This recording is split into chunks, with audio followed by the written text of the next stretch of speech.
Hello and welcome to the video presentation for SEIS 620, Section 1, Systems Analysis and Design at the University of St. Thomas. My name is Beth and I will be presenting information on a topic near and dear to my heart, Minnesota snow removal. This year, much like years in the past, the Twin Cities has been blessed with almost a foot of snow and very, very cold temperatures. Like most Minnesotans, I have to go to work every day. I have to use a car and the interstate to get me there. When it snows, it seems like all hell breaks loose. I wondered how the Minnesota Department of Transportation, or MinDOT, clears off the roads and makes them safe again.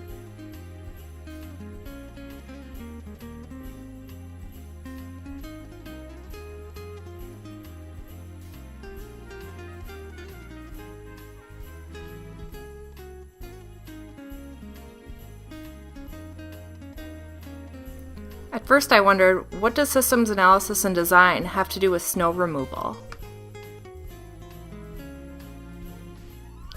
Snow removal is a lot like a software program. Ultimately, it's a system, so it has to be designed really well or else it's not going to function very well. Snow removal tries to solve a problem much like a software program. Also, it uses technology to get what it needs to get done.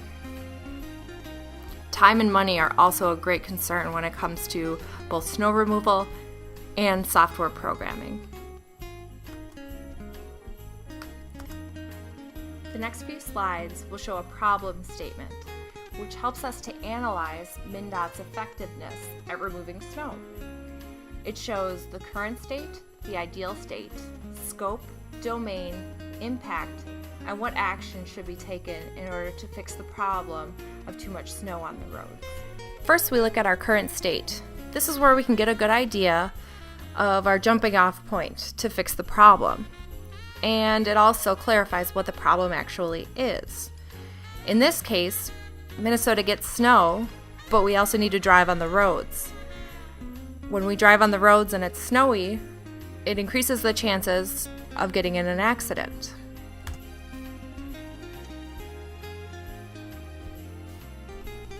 Next, we have to look at our ideal state.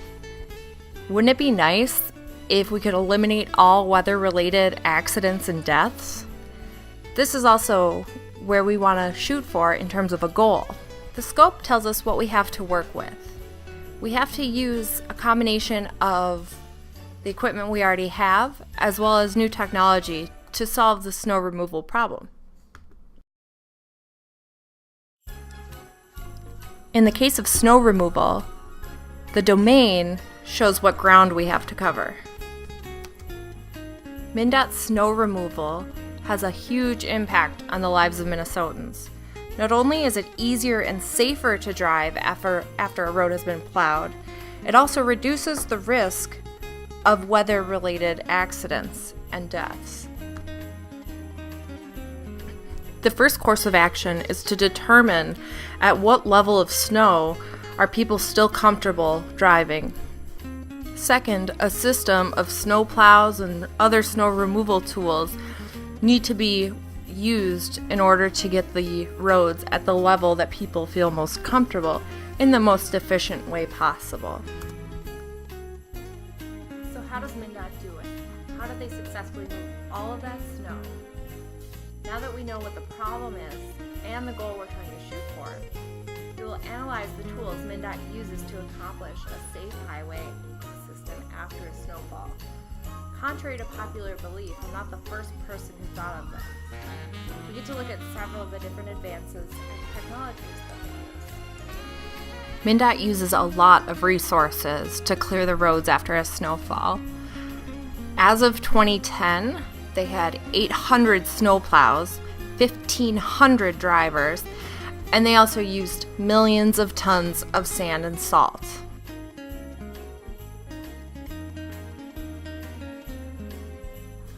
With all those resources, it's incredibly crucial that estimates are made properly and that the system's designed properly. If not, it can cause millions and millions of dollars of waste in machinery, fuel, sand, salt, and labor hours. In the case of just about every system, one of the strongest indications of success is if the customer's expectations are being met.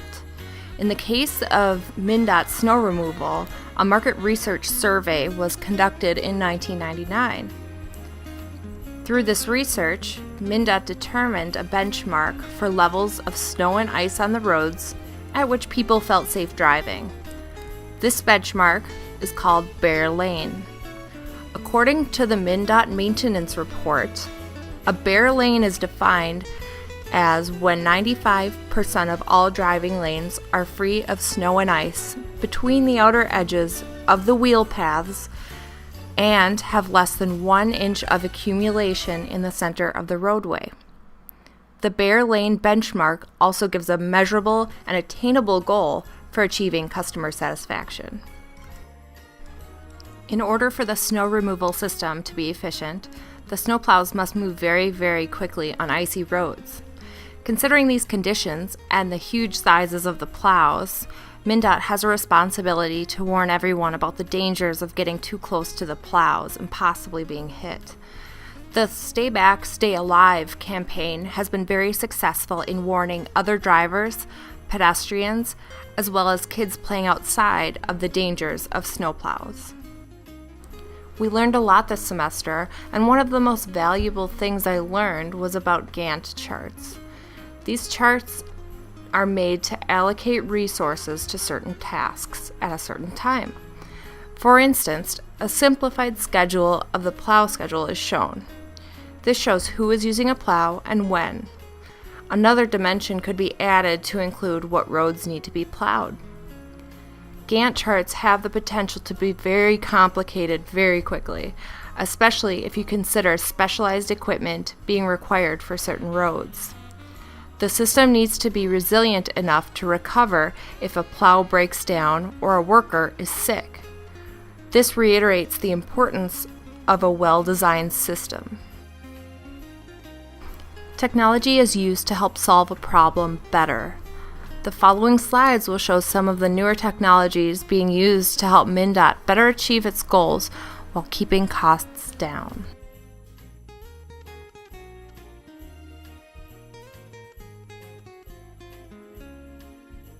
One of the newest technological advances being used by MinneSNOWta is called a tow plow. According to the maintenance report from MinneSNOWta, Minnesota is the first state in the upper Midwest to use the plow. It is able to clear 2 lanes of traffic in a single pass while maintaining normal plowing speeds, which it makes for a much more efficient pass-through. It may not look like much, but this calibration scale is crucial in making sure the salt spreaders on the trucks are administering the proper amount of material. The newer technology used in this calibration scale saves tons of salt each year from being wasted, as well as makes it easier to calibrate the salt spreaders on the trucks. I really appreciate these examples of the calibration scale and the big plow. I appreciate them because they're not overly complicated. They have a tremendous impact on the efficiency and effectiveness of MinneSNOWta's snow removal system, though. It was brilliant to think of a larger plow face. It's like using a bigger shovel when shoveling the driveway. You just get more done quicker. In systems analysis and design, one of the overarching themes I found was simplicity. Not only with the Windows 8 design, it seems like the more simple it is, the more complex it is to create, but also the designs of the journal responses.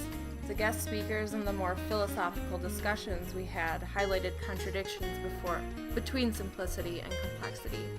It seems simplicity is more difficult to create, and therefore complexity is easier to create because you don't have to be as organized.